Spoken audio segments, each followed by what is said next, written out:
साल सवाब करना ये चाहिए। तीनों दिन में से किसी दिन भी पढ़े नहीं या नहीं, पहली? ईद के दिन, पहले ईद के दिन, अच्छा यानी ईद उल फितर का पहला दिन और ईद उल अजहा का पहला दिन जो ईद का दिन होता है, अच्छा, दोनों ईद को पढ़ सकते दोनों ईद को पढ़ सकता है जी। हैं। ठीक है। तो ये जो है खास तोहफा है ईद के लिए कि ईद के दिन आप ये कितना टाइम लगेगा सुबहान अल्लाह व बिहम्दिही पढ़ने में, सुबहान अल्लाह व बिहम्दिही 300 बार पढ़ना है और इस तरह सवाब करना है।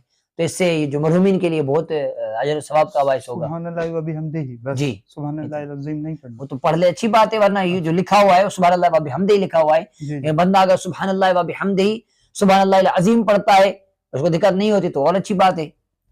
और कब्रिस्तान जाना चाहिए ईद के दिन, खास तौर पर उनको इस साल सवाब करने के, सूरह यासीन पढ़ने के लिए वो भी जाना चाहिए बंदे को। बहरहाल गुनाहों से बचना चाहिए और खुशी का इजहार करना सुन्नत है, मुसरत का इजहार करना। ईद का दिन है तो बंदा जो है नए लिबास पहने, खुशबू लगाए, नहाए और खुद को अच्छा बनाए।